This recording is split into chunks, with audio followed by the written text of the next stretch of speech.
916 കുഞ്ഞുട്ടൻ തന്നെയാണ് ഏറ്റവും പുതിയ വിശേഷം. പ്രേക്ഷകർക്ക് ഇഷ്ടപ്പെടുന്ന തരത്തിലുള്ള ഒരു സിനിമയായിരിക്കും എന്നുള്ളതാണ് നമ്മുടെ ഒരു പ്രതീക്ഷ. ഇനി ഞാൻ സന്തോഷവാനല്ല എന്ന് പറഞ്ഞാല് ഇത് കേൾക്കുന്നവരെന്നെ ഇടിക്കും. പൂർണ്ണ സംതൃപ്തിയാണ്. പക്ഷെ അതുകൊണ്ട് ഞാൻ അടങ്ങൂല. നമ്മുടെ ഒരു പരിമിതി വെച്ചിട്ട് നമ്മൾ നടന്നു വരുന്ന വഴികളിലൊക്കെ തന്നെ ഒരുപാട് പേര് കൈപിടിച്ച് സഹായിക്കുകയും അതുപോലെ പ്രതിബന്ധങ്ങൾ ഉണ്ടായിട്ടുണ്ട്. അതിനെയൊക്കെ നമ്മൾ എങ്ങനെയൊക്കെയോ തരണം ചെയ്ത് നമ്മളിപ്പോൾ ജീവിതത്തിൽ ഇപ്പോൾ ഏതാണ്ട് പകുതി ദൂരം പിന്നിട്ടിരിക്കുമല്ലേ. ഇപ്പോൾ ഈ സ്വാതന്ത്ര്യം അനുഭവിച്ചു തുടങ്ങിയപ്പോൾ നമ്മളങ്ങ് പൂണ്ട് വിളയാടുമെന്ന് പറയില്ലേ, കിട്ടാത്ത സ്വാതന്ത്ര്യം. ചെറിയ പട്ടിക്കുഞ്ഞിനെ കെട്ടിയിട്ടിട്ട് അത് കഴിഞ്ഞ് അഴിച്ചു വിട്ടെടുത്ത എന്ന് പറഞ്ഞ പോലെ ഞാൻ ബസേലിയസ് കോളേജിൽ നടന്നു. ഇപ്പം ഞാൻ ആദ്യമായിട്ട് ഇപ്പോൾ ഭാര്യയോട് പറയാം, ഈ ഇൻ്റർവ്യൂവിൽ ആദ്യമായിട്ട് പറയുന്നത്, ഈ വിജയോത്സവങ്ങളിലൊക്കെ സമ്മാനങ്ങൾ മേടിച്ച് 1ാം സമ്മാനം എൻ്റെ പേര് അനൗൺസ് ചെയ്യുമ്പോൾ തൊട്ടടുത്ത് എൻ്റെ കൂടെ നിന്ന മത്സരാർത്ഥികളുടെ രക്ഷിതാക്കളൊക്കെ മാറിയെന്ന്. ആ ചെറുക്കന് പൊക്കക്കുറവ് കൊണ്ടാണ് സമ്മാനം കിട്ടിയത് എന്നൊക്കെ ഉള്ളത് ഞാൻ എൻ്റെ ചെവി കൊണ്ട് കേട്ടിട്ടുണ്ട്. ഞാനിങ്ങനെ അടങ്ങിക്കിടക്കുന്ന ഒരു ചെറിയൊരു മൂർഖം കുഞ്ഞാണ്. ഈ പാമ്പാട്ടി വന്നിട്ട് ഇങ്ങനെ മകുടിയൊക്കെ കിടന്നിട്ട് ഒന്ന് അനക്കി കഴിഞ്ഞാലേ നമ്മൾ പെട്ടെന്ന് ആ ഒരു ആളാണ്. ഈ കുഞ്ഞുകുട്ടൻ്റെ ക്യാരക്ടർ കഥ ആദ്യം എൻ്റെ അടുത്ത് പറഞ്ഞപ്പം ഞാൻ ഡയറക്ടറോട് ചോദിച്ച ചോദ്യം ഇതാണ്, ഞാൻ ചെയ്യേണ്ട കാര്യമുണ്ടോ?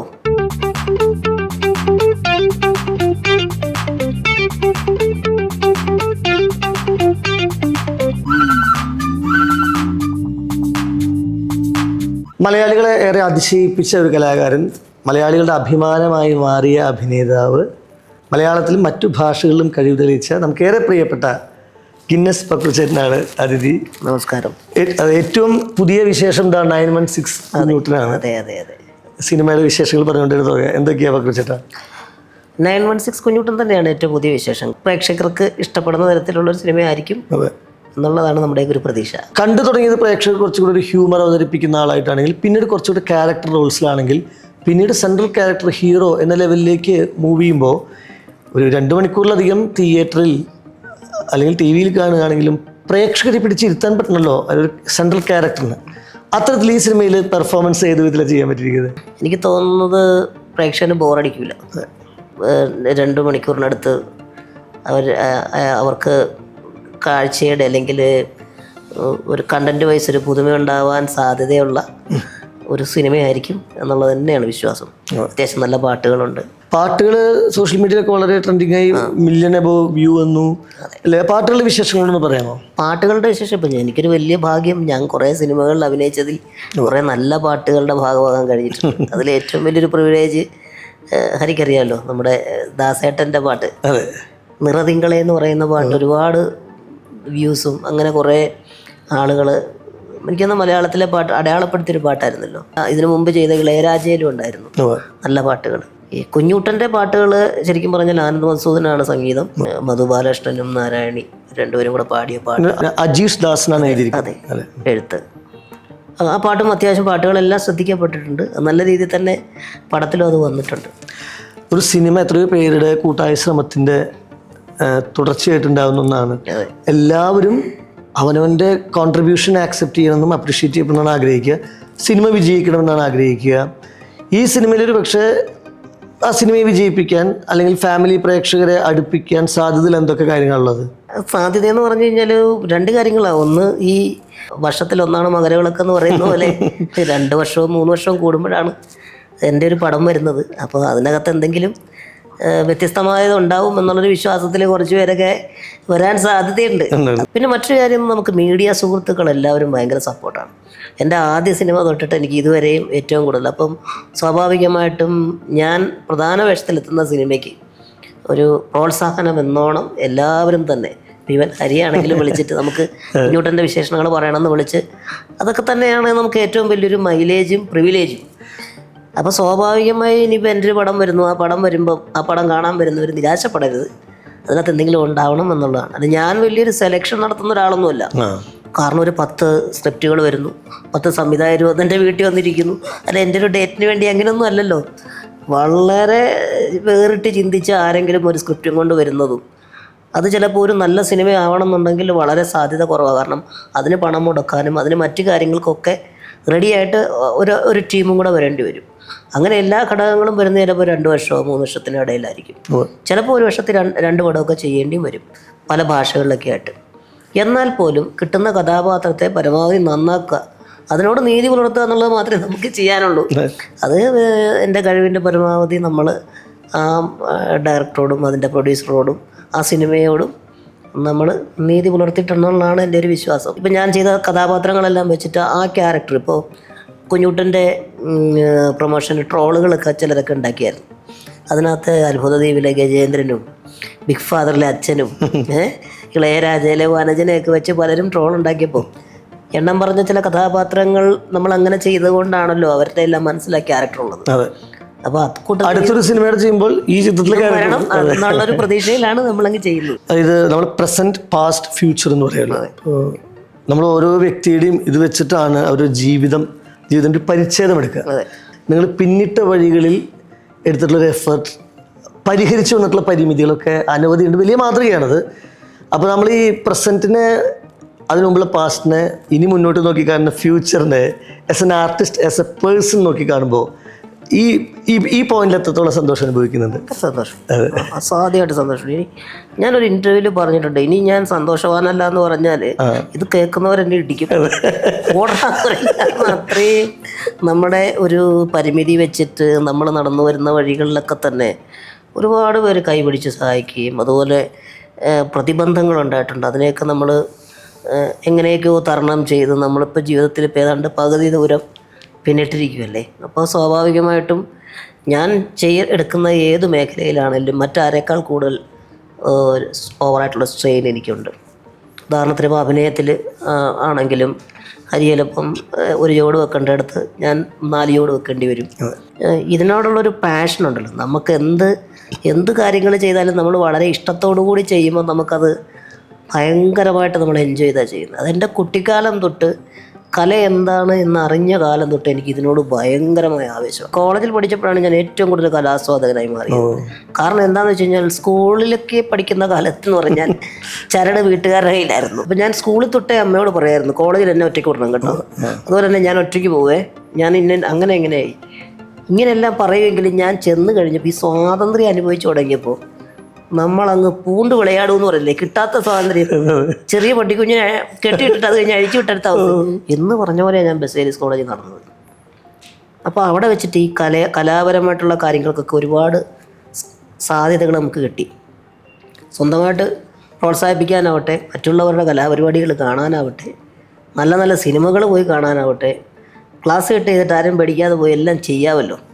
അപ്പോൾ ഈ ഒരു സ്വാതന്ത്ര്യം കിട്ടിയതിൻ്റെ ഭാഗമായിട്ട് കുറച്ചുകൂടി നമ്മൾ സ്വയം മെച്ചപ്പെടുന്നതിൻ്റെ ഭാഗമായിട്ട് കൂട്ടുകാരും ഒക്കെ ആയിട്ട് കൂടി പല പല കാര്യങ്ങൾ ചെയ്തത് എന്നൊക്കെ ഒരുപാട് നമ്മളൊരു ഊർജ്ജം നമ്മളിലേക്ക് വന്നു. എനിക്ക് തോന്നുന്നു അതൊക്കെ ഒരുപാട് ഗുണം ചെയ്തിട്ടുണ്ടെന്ന് തോന്നുന്നു. അപ്പോൾ എന്നെ സംബന്ധിച്ചിടത്തോളം ഹരി ചോദിച്ച ചോദ്യത്തിന് പൂർണ്ണമായിട്ടും പറയാനുള്ള ഒരു ഉത്തരത്രേ ഉള്ളൂ, പൂർണ്ണ സംതൃപ്തിയാണ്. പക്ഷെ അതുകൊണ്ട് ഞാൻ അടങ്ങൂല. 916 കുഞ്ഞുട്ടൻ എന്ന പേര് തന്നെ വളരെ ക്യാച്ചിയാണ്, പെട്ടെന്ന് ആളുകൾ ശ്രദ്ധിക്കുന്നു. അതൊരു തങ്കപ്പെട്ട മനുഷ്യനായിട്ടുള്ള സ്വർണ്ണത്തിളക്കമുള്ള സ്വഭാവമുള്ള ഒരു പാവം കുഞ്ഞുട്ടൻ്റെ കഥ തന്നെയായിരിക്കും. അങ്ങനെ തന്നെയാണ്, അത് തന്നെയാണ്. നല്ലൊരു തിളക്കമുള്ളൊരു കുഞ്ഞുട്ടൻ മാത്രമേ ഉദ്ദേശിക്കുന്നുള്ളൂ. ഇയാള് നാടിന് തിളക്കമുള്ള ആളാണ്, കുടുംബത്തിന് തിളക്കമുള്ള ആളാണ്. പിന്നെ വേറെ എന്തെല്ലാം തരത്തിൽ ഇയാളുടെ തിളക്കം ഉണ്ടാകുന്നു എന്നുള്ളതാണ് സിനിമയുടെ കഥാപരമായിട്ട് സിനിമ പോകുന്നതിനകത്തുള്ളത്. അതിനകത്ത് ഏറ്റവും വലിയൊരു സന്തോഷം എന്താണെന്ന് വെച്ച് കഴിഞ്ഞാൽ ഇതിനകത്ത് ഒരുപാട് ആർട്ടിസ്റ്റുകളുണ്ട്.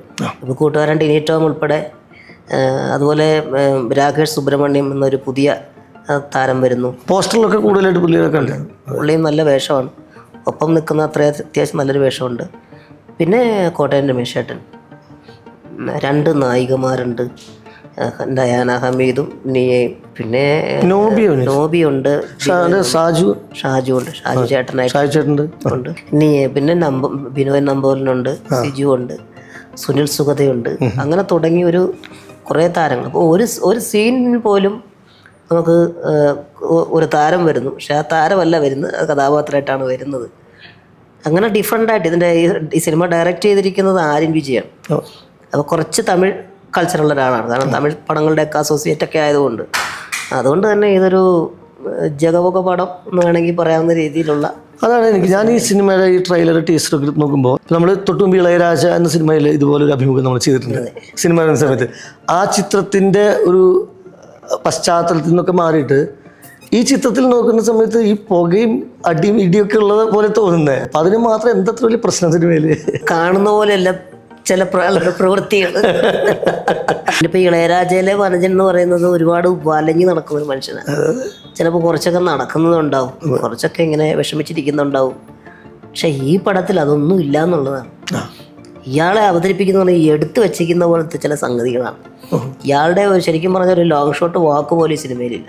എന്ന് പറയുന്ന രീതിയിൽ അങ്ങനത്തെ ഒരു നമ്മളെ എത്രത്തോളം പവർഫുള്ളായിട്ട് സ്ക്രീനിൽ അവതരിപ്പിക്കാവോ അത്തരത്തിലുള്ളൊരു മേക്കിംഗ് ആണ് സിനിമ. കുറച്ച് ഹ്യൂമറും അതുപോലെ തന്നെ ഈ പറഞ്ഞ പാട്ട്, ഫൈറ്റ്, ഇങ്ങനെ എല്ലാ എലമെൻറ്റുകളും വെച്ചിട്ട് ഒരു എന്താ പറയുന്നത്, ഒരു അടിച്ചൊതുക്കൽ പടം എന്നൊക്കെ പറയുന്ന പോലത്തെ ഒരു പവറുള്ളൊരു പടമായിരിക്കും. മലയാളത്തിൽ സമീപകാലത്തായി ഫാമിലി കുടുംബാംഗങ്ങളെയൊക്കെ കൂടുതലായിട്ട് കാണിക്കുന്ന തരം സിനിമകൾ കുറഞ്ഞു പോകുന്നു എന്ന് പറയുമ്പോഴും ഈ ചിത്രത്തിൽ ചില പോസ്റ്ററിലൊക്കെ കണ്ടിട്ടുള്ളത് എല്ലാവരും ചേർന്ന് വീടിൻ്റെ ഒരു പൂമുഖത്തിരിക്കുന്ന പോലെയുള്ള ചില ചിത്രങ്ങളാണ്. അപ്പോൾ ആ ഒരു കുടുംബ ബന്ധമൊക്കെ എങ്ങനെയാണ് വർക്ക് ചെയ്തിട്ടുള്ളത്? അപ്പോൾ നമുക്ക് വരുന്ന ഈ വെറൈറ്റി ആയിട്ടുള്ള കഥകൾക്കകത്ത് ഒന്നിലൊരു ഗ്രാമപ്രദേശത്ത് ഒരു ഹൈറ്റ് കുറഞ്ഞ ഒരാൾ ഇങ്ങനെയൊക്കെ പറഞ്ഞിട്ടുള്ള കഥാപാത്രങ്ങളായിരിക്കുമല്ലോ. ചായ അടിക്കുന്ന അപ്പം ഇങ്ങനെ എന്താ പറയുന്നത്, നമുക്ക് വരുന്നതിനകത്തൊക്കെ കൂടുതൽ നാടൻ കഥാപാത്രങ്ങളാണ് കൂടുതൽ വരുന്നത്. കൊടുങ്ങല്ലൂരായിരുന്നു എൻ്റെ ഷൂട്ടേ.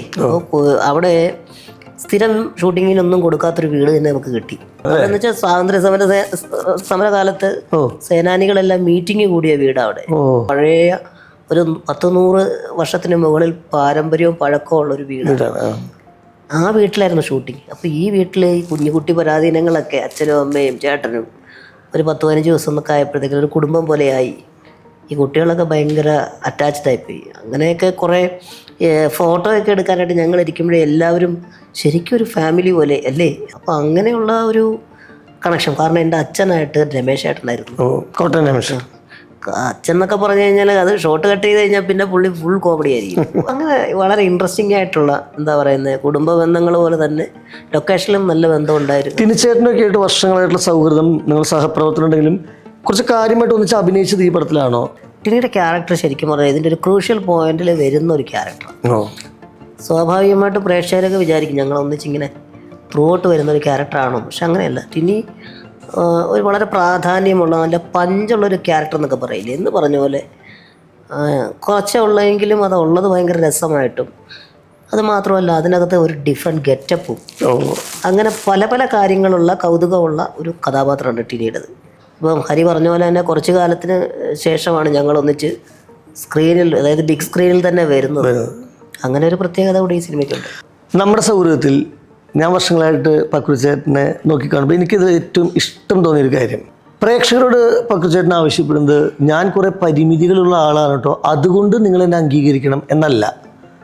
എനിക്ക് ചില പരിമിതികളുണ്ടാകാം, പക്ഷേ അതിനേക്കാൾ ശക്തമായിട്ട് ഞാൻ കഠിനാധ്വാനം ചെയ്യുന്നു, ഇച്ഛാശക്തിയോടുകൂടി വളരെ ഹാർഡ് വർക്ക് ചെയ്യുന്നു, അതിൽ നിങ്ങൾക്ക് ഇഷ്ടം തോന്നുന്നുണ്ടെങ്കിൽ എന്നെ അംഗീകരിച്ചോളൂ എന്നതാണ് ഒരു സമീപനം. അതൊരു വലിയ കാര്യമാണ്. അല്ല, അതെന്താണെന്ന് വെച്ചാൽ പണ്ട് തൊട്ടേ ഈ സെന്റിമെന്റ്സിനോട് എനിക്ക് താല്പര്യമില്ല. സഹതാപം വേണ്ട, അംഗീകാരം മതി. കാരണം വേറൊന്നുമില്ല, സഹതാപം കൊണ്ട് നമുക്ക് ജീവിക്കാൻ പറ്റൂല, അംഗീകരിച്ചാലേ നമുക്ക് മുന്നോട്ട് പോകാൻ പറ്റുള്ളൂ. ഇത് ഞാനെന്നുള്ളതല്ല, എല്ലാ പരിമിതിയുള്ള ആളുകളുടെ ഉള്ളിലുള്ള ആത്മാർത്ഥമായിട്ടുള്ള ഒരു ആഗ്രഹമാണത്.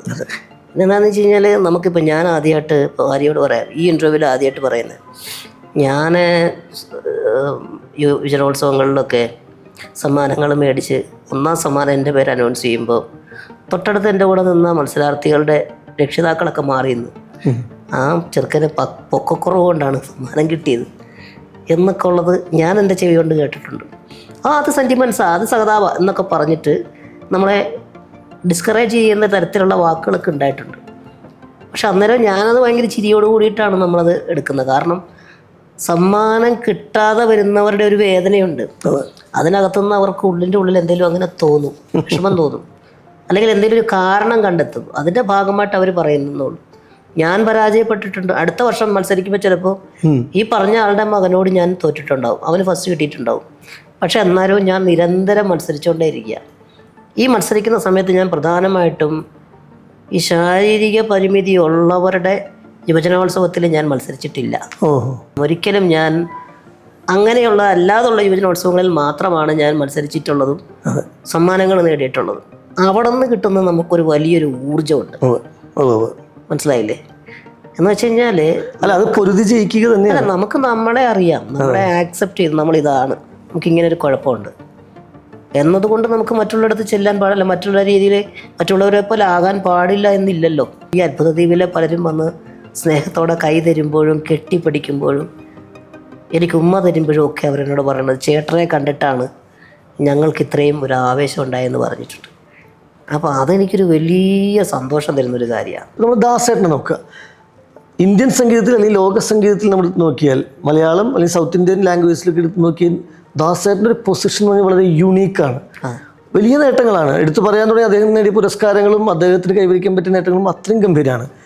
പക്രുച്ചേട്ടൻ്റെ കാര്യത്തിൽ സമകാലികരായിട്ടുള്ള അഭിനേതാക്കൾ അല്ലെങ്കിൽ മുൻപുണ്ടായിട്ടുള്ള അഭിനേതാക്കൾ, സംവിധായകർ, ഇവരിലൊക്കെ വെച്ച് നോക്കുമ്പോൾ നിങ്ങൾ സ്വന്തമായിട്ട് ഇടം നേടിയ ആളാണ്. ഒന്നൊരു ഗിന്നസ് റെക്കോർഡ്, അതിൽ തന്നെ ബെസ്റ്റ് ആക്ടർ, പിന്നീട് സംവിധായകൻ എന്ന നിലയിലും നിർമ്മാതാവ് എന്ന നിലയിലും ഒക്കെയും സ്വന്തമായിട്ടുള്ള പേര് എഴുതി ചേർക്കപ്പെട്ടിട്ടുണ്ട്, പല പുരസ്കാരങ്ങൾ നേടിയിട്ടുണ്ട്. അപ്പോൾ ഇങ്ങനെ കിട്ടുന്ന അഭിനന്ദനങ്ങൾ, അംഗീകാരങ്ങൾ എത്രത്തോളം ഊർജ്ജം നൽകുന്നുണ്ട്? ഇപ്പോൾ ഗിന്നസ് വേൾഡ് റെക്കോർഡ് എന്ന് പറയുന്നത് നമ്മൾ പ്രതീക്ഷിക്കാതെ കിട്ടിയൊരു സാധനമാണ്. പക്ഷേ ഞാൻ അപ്ലൈ പോലും ചെയ്യാതെ എനിക്ക് കിട്ടിയതാണ്. അപ്പോൾ അതൊക്കെ കുറച്ച് ഭാഗ്യം കൊണ്ട് വന്ന ചില കാര്യങ്ങളുണ്ട്. അതുപോലെ തന്നെ ആദ്യമായിട്ടൊരു തമിഴ് പടം ചെയ്തു, അതിന് സ്റ്റേറ്റ് അവാർഡ് കിട്ടിയത് ഞാൻ സ്വപ്നത്തിൽ ഡിഷുമിന് ബെസ്റ്റ് പെർഫോമിംഗ് ആക്ടറാണ് കിട്ടിയത്. അപ്പോൾ നമ്മൾ വിചാരിക്കാതെ ഉള്ള കാര്യങ്ങളാണ് നമുക്ക് ഈ പറഞ്ഞ പോലെ തന്നെ ഭാഗ്യം കൊണ്ട് നമ്മുടെ കയ്യിലോട്ട് വന്നു. ഞാനൊരു വലിയ കഴിവുള്ളൊരു നടനാണെന്നും അല്ലെങ്കിൽ ഞാൻ കഴിവുള്ള ഒരു കലാകാരനാണെന്നൊന്നും അങ്ങനെ എനിക്ക് അങ്ങനെ കാര്യമായിട്ട് തോന്നിയിട്ടില്ല സത്യമായിട്ട്. ഇനിയും മെച്ചപ്പെടാനുണ്ടെന്നും എനിക്ക് എൻ്റേതായിട്ടുള്ള ഭയങ്കര കുഴപ്പങ്ങളുണ്ടെന്നും, അത് മാത്രമല്ല ഈ പരിമിതിയും ഭയങ്കര പ്രശ്നമാണ്. അതായത് ഇപ്പം വലിയ ചില കഥാപാത്രങ്ങൾ നമ്മളിലേക്ക് വരുമ്പോൾ നമുക്ക് തന്നെ തോന്നും ഇത് നമുക്ക് ചെയ്ത് ഫലിപ്പിക്കാൻ പറ്റുമോ. ഉദാഹരണത്തിന് ഇപ്പോൾ ഈ കുഞ്ഞുകുട്ടൻ്റെ ക്യാരക്ടർ കഥ ആദ്യം എൻ്റെ അടുത്ത് പറഞ്ഞപ്പം ഞാൻ ഡയറക്ടറോട് ചോദിച്ച ചോദ്യം ഇതാണ്, ആര്യനോട് ചോദിച്ചു ഇത് ഞാൻ ചെയ്യേണ്ട കാര്യമുണ്ടോ, ഇത് വേറൊരാൾ ചെയ്ത് കഴിഞ്ഞാൽ. കാരണം അന്നേരം അദ്ദേഹം പറയുന്നത് ഇപ്പോഴത്തെ ഒരു ട്രെൻഡിൽ വ്യത്യസ്തമായ സംഭവങ്ങൾ പ്രസൻറ്റ് ചെയ്യുമ്പോൾ അത് പ്രേക്ഷകന് ഇഷ്ടപ്പെട്ടാൽ അത് മതി. ഞാനിങ്ങനെ അടങ്ങിക്കിടക്കുന്ന ഒരു ചെറിയൊരു മൂർഖൻ കുഞ്ഞാണ്. ഈ പാമ്പാട്ടി വന്നിട്ടുണ്ടെങ്കിൽ മകുടിയൊക്കെ എടുത്തിട്ട് ഒന്ന് അനക്കി കഴിഞ്ഞാലേ നമ്മൾ പെട്ടെന്ന് ആ ഒരു ആളാണ്. ചേട്ടന് ഇപ്പോൾ ഒരു താരമൂല്യമുണ്ട്, ജീവിത സൗകര്യങ്ങളുണ്ട്, സാമ്പത്തികമായിട്ടും അല്ലെങ്കിൽ ജനപ്രിയതയായിട്ടും ഒക്കെയുള്ള ഒരു ബാക്കപ്പ് ഉണ്ടല്ലോ. ഇത്രയൊന്നും ഇല്ലാതിരുന്ന 90s ഒരു ജീവിതകാലത്തിൽ ഇന്നുള്ള ഈ സൗകര്യങ്ങൾ ചിലപ്പോൾ സ്വപ്നം പോലും കാണുന്നതിന് അപ്പുറത്തുള്ള കാര്യങ്ങളായിരുന്നു. സത്യം. എങ്ങനെയാണ് ഓർക്കുന്നത് ആ ഒരു ലൈഫിനെ? ഒരു യാത്രയായിട്ട് എനിക്ക് തോന്നിയിട്ടുണ്ട്.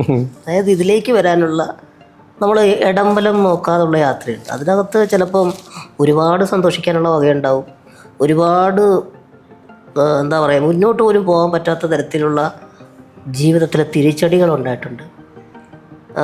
അതുപോലെ തന്നെ ആരോഗ്യപരമായിട്ടൊക്കെ ഉള്ള ഭയങ്കരമായിട്ടുള്ള പ്രശ്നങ്ങൾ എനിക്ക് വന്നിരുന്നു.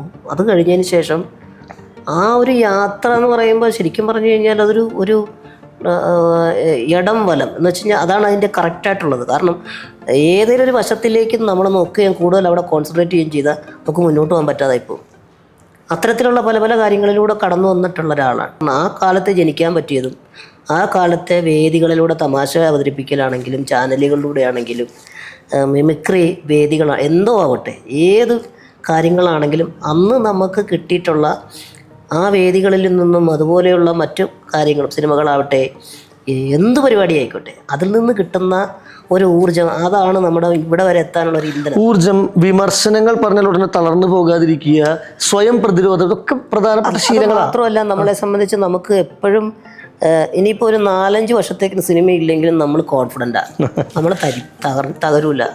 അടുത്ത നല്ലതിന് വേണ്ടി നമ്മൾ റെഡിയായിട്ട് വെയിറ്റ് ചെയ്ത് നമ്മൾ സ്വയം ആ ഒരു ഇതിലേക്ക് വരും. നമ്മളാണ് നമ്മുടെ ഏറ്റവും വലിയ പ്രോത്സാഹനം കൊടുക്കുന്നതാണ്. നമുക്ക് നമ്മളോടൊരു പ്രോത്സാഹനം കൊടുക്കാനില്ലെങ്കിൽ നമുക്ക് പിന്നെ വേറൊരിടത്ത് പ്രോത്സാഹനം കിട്ടിക്കൊണ്ടും കാര്യമില്ല. നമ്മൾ നമ്മളെ സ്നേഹിക്കണം, നമ്മളെ പ്രോത്സാഹിപ്പിക്കണം. നന്നായിട്ട് എന്തെങ്കിലും ചെയ്യുമ്പോൾ അടിപൊളി, അങ്ങനത്തെ ആ ഒരു ഉത്സാഹം നഷ്ടപ്പെടാതിരിക്കുക എന്നുള്ളതാണ് ഏറ്റവും പ്രധാനം. പിന്നെ ഇപ്പോഴത്തെ ഈ കുഞ്ഞുങ്ങളെല്ലാം ഈ മൊബൈലിനകത്തും കാർട്ടൂണും ഈ ഇൻ്റർനെറ്റിനകത്തും ഇങ്ങനെ ചടഞ്ഞ് ആ ഒരു ഉത്സാഹത്തിലേക്ക് പോകാനുള്ള ഗൃഹാന്തരീക്ഷങ്ങൾ വളരെ കുറവ്. വീട്ടിൽ നിന്ന് പുറത്തോട്ട് പോലും കുട്ടികൾ ഇറങ്ങുന്നില്ല. അവധിക്കാലം ആയാലും അങ്ങനെ തന്നെ. അപ്പോൾ സ്വാഭാവികമായിട്ടും അങ്ങനത്തെ ഒരു കെട്ടുപാടിനകത്ത് വരുമ്പോൾ സംഭവിക്കുന്ന കാര്യം ഇതുപോലെ തന്നെയാണ്. നിരാശ പെട്ടെന്ന് അവരെ പിടികൂടും. അതിൽ നിന്ന് പുറത്തു വരാൻ വേണ്ടിയിട്ട് ഓരോ ആൾക്കും ഓരോ ട്രിക്കാണ് ഏറ്റവും ഇഷ്ടമുള്ള കാര്യങ്ങൾ ചെയ്യാം. അത്രേ ഉള്ളൂ. അല്ലാതെ വേറെ ഈ പറഞ്ഞ പോലെ തന്നെ നമുക്ക് അതിനു വേണ്ടി പ്രത്യേകമായിട്ടൊരിത് കൊടുക്കാൻ പറ്റില്ല. കാരണം ഹരിയുടെ മൈൻഡ് സെറ്റല്ല എൻ്റെത്. എൻ്റെതല്ല ഇപ്പം നമ്മുടെ മുന്നിൽ ഇവിടെ ഇരിക്കുന്ന ക്യാമറയുടെ ആൾക്കാർക്ക്. അപ്പോൾ അതെല്ലാം ഓരോരുത്തർക്കും ഇവരുടെയൊക്കെ എല്ലാം ഇവരുടെ വീക്ക് പോയിന്റ് ഇവർ മനസ്സിലാക്കണം. പ്ലസും മൈനസും മനസ്സിലാക്കിയാൽ പ്ലസിലേക്ക് കൂടുതൽ ഇട്ടിട്ട് ഗിയർ ഇട്ടിട്ട് പോവാന്നുള്ളൂ. അപ്പം കുറച്ചൊക്കെ നല്ലത് വരും നീ, അല്ലാതെ എല്ലാ സമയത്തും എല്ലാവരെയും നടത്താൻ വേണ്ടിയിട്ട് ഇങ്ങനെ പ്രശ്നങ്ങൾ തന്നെ ഉണ്ടാവില്ല. അവർക്കും പ്രോത്സാഹനാത്മകമായിട്ടുള്ള എന്തെങ്കിലും നല്ല കാര്യങ്ങൾ അവരുടെ ജീവിതത്തിൽ സംഭവിക്കും. നമ്മൾ കുഞ്ഞൂട്ടൻ സിനിമയിലേക്ക് വീണ്ടും തിരിച്ചു വരുമ്പോൾ സാധാരണ കുട്ടികൾക്ക് ഏറ്റവും പ്രിയപ്പെട്ട വിധത്തിലുള്ള കഥാപാത്രമായിട്ട് അത്ഭുതദ്വീപിലും ഈവൻ കുഞ്ഞിക്കൂനലിൽ വരെ കാണുമ്പോൾ കുട്ടികളാണ് കൂടുതൽ കണ്ടു പൊട്ടിച്ചിരിക്കുന്നത്. എത്രയോ പടങ്ങളിൽ ബിഗ് ഫാദറിൽ, മീശ മാധവനിലൊക്കെയും വരുന്ന അപ്പിയറൻസുകൾ. ഈ സിനിമയിൽ പക്ഷേ അതിൻ്റെ ട്രെയിലറിൽ മറ്റേ തുടക്കത്തിലേ പറയുന്നുണ്ട് ഇത് കുട്ടികൾക്ക് വേണ്ടി മാത്രമുള്ള പരിപാടിയല്ല, കുട്ടികളോടൊപ്പം മുതിർന്നവർ എൻ്റർടൈൻ, അങ്ങനെ എന്തോ എനിക്ക് തോന്നിയത്. സിനിമ അങ്ങനെ തന്നെയാണ്, അങ്ങനെ തന്നെയാണ്. കുട്ടികളുടെ പടം ഒന്നും ഒരിക്കലും ഇത് പറയാൻ പറ്റില്ല. അങ്ങനെ പറഞ്ഞിട്ട് സിനിമ തിയേറ്ററിൽ വന്നാൽ അത് പ്രശ്നമാണ്. ഈ ഇൻ്റർവ്യൂവിലൂടെ തന്നെ പറയാം ഇത് കുട്ടികളുടെ മാത്രം പടമല്ല. എന്നാൽ കുട്ടികൾ കണ്ടതുകൊണ്ട് കുഴപ്പമില്ല, കുടുംബങ്ങൾക്ക് കാണാം, വയസ്സായവർക്കും കാണാം. അതായത് ആബാലവൃദ്ധം ജനങ്ങൾക്കും എൻജോയ് ചെയ്യാൻ പറ്റുന്ന ഒരു സിനിമ എന്നുള്ളതേ ഉള്ളൂ. ഈ സിനിമയിലത്തെ ക്യാരക്ടർ തന്നെ ചിലപ്പോൾ ഒരിടത്ത് ഇരുന്നാൽ അയാൾക്ക് ചെയ്യാവുന്ന പലവിധ കാര്യങ്ങളുണ്ട് ബുദ്ധിപരമായിട്ടുള്ള ചിന്തകളിലൂടെ. സ്വന്തം ജീവിതത്തിലും ഈ അലസത മാറ്റി വെച്ചുകൊണ്ട് എത്രത്തോളം ശക്തമായിട്ട് ഈ ബ്രെയിൻ വർക്ക് ചെയ്യുന്നുണ്ടെന്നാണ് പക്രുചേട്ടൻ്റെ സ്വന്തം നിരീക്ഷണത്തിൽ തോന്നിയിരിക്കുന്നത്. ഒരു എയിം ഉണ്ടായിരുന്നു. എയിം ഒറ്റ ഇതേ ഉള്ളൂ, മാറ്റി നിർത്തപ്പെടരുത്. സ്വയം നമുക്ക് എന്തെങ്കിലും ഒന്ന് ഈ കലാലോകത്ത് ആവണം എന്നുള്ള അതിയായ ഒരു ആഗ്രഹം. പിന്നെ ഞാൻ ആദ്യമായിട്ട് അഭിനയിച്ച സിനിമ അമ്പിളിയമ്മാവൻ. അത് ക്യാരക്ടറായിരുന്നു പക്രു. അത് കഴിഞ്ഞ് ഞാനൊരു 5 സിനിമയോളം അഭിനയിച്ചു, പക്ഷെ ആരും ശ്രദ്ധിക്കപ്പെട്ടില്ല അധികം. ആ സമയത്തും ചലച്ചിത്ര താരം പക്രു എന്ന് പറഞ്ഞിട്ട് കഥാപ്രസംഗം നടത്തിക്കൊണ്ടിരിക്കുക. അപ്പം കാതികൻ വന്ന് കഥ പറയാനായിട്ട് വന്ന് നിൽക്കുമ്പോൾ ആൾക്കാരൊക്കെ ചോദിക്കാറുണ്ട് ഏത് സിനിമയിൽ അഭിനയിച്ചത്. ഭയങ്കര തോൽവി ആ ഒരു ചോദ്യം. അതിനെന്ത് മറുപടി പറയും? എന്നാൽ എല്ലാവരും ശ്രദ്ധിക്കപ്പെട്ട അല്ലെങ്കിൽ ഈ പറഞ്ഞ പോലെ തന്നെ ഒരു നടൻ എന്നുള്ള നിലയിൽ തിരിച്ചറിഞ്ഞ സിനിമ ജോക്കറാണ് ദിലീപേട്ടൻ്റെ. അതും കഴിഞ്ഞതിന് ശേഷം വേറൊരു വഴിത്തിരിവായിരുന്നു എടുത്തു പറയണം വിനയൻ സാറിൻ്റെ അത്ഭുതദ്വീപ്. അതുകൂടെ ആയപ്പോഴേക്കും ഞാനെന്ന കലാകാരൻ ഒരു ഗിയർ ഷിഫ്റ്റായി. എൻ്റെ ജീവിതത്തിൽ ഒരുപാട് മാറ്റങ്ങൾ തന്ന സിനിമ തന്നെയാണ്. പിന്നെയും വഴിത്തിരിവുകളുണ്ടല്ലോ. അപ്പോൾ തമിഴ് സിനിമകൾ കുറച്ച് അധികം ചെയ്തു, സംവിധാനം ചെയ്തു, പിന്നീട് മലയാളത്തിൽ നിർമ്മാതാവായി, ഒട്ടേറെ കാര്യങ്ങളുടെ തരത്തിൽ പറയുന്നത് അല്ലേ, അവാർഡുകൾ നേടി, എല്ലാം വലിയ നേട്ടങ്ങൾ, സന്തോഷം നൽകുന്ന കാര്യങ്ങൾ തന്നെയാണ് അല്ലേ? അതെ, സന്തോഷമാണ് ജീവിതത്തോ മൊത്തത്തിൽ നോക്കുമ്പം സന്തോഷം മാത്രമേ ഉള്ളൂ. പിന്നെ ഞാൻ ആഗ്രഹിക്കുന്നത് അങ്ങനെ തന്നെ, ഞാൻ ചെല്ലുന്നിടത്തും സന്തോഷമായിരിക്കണം എന്നുണ്ട്. നമ്മൾ തമ്മിലിരുന്നു, ഞാനിവിടെ നിന്ന് പോയി കഴിയുമ്പോൾ ഹരി സന്തോഷമായിരിക്കുന്നു. പുതിയ സിനിമ 916 കുഞ്ഞൂട്ടൻ പ്രേക്ഷകർക്ക് നല്ല സന്തോഷം നൽകട്ടെ. അങ്ങനെ ആവട്ടെ. അതുപോലെ തന്നെ മറ്റൊരു സന്തോഷം, അത്ഭുതദ്വീപ് 2 വിനയൻ സാർ അനൗൺസ് ചെയ്തിട്ടുണ്ട്.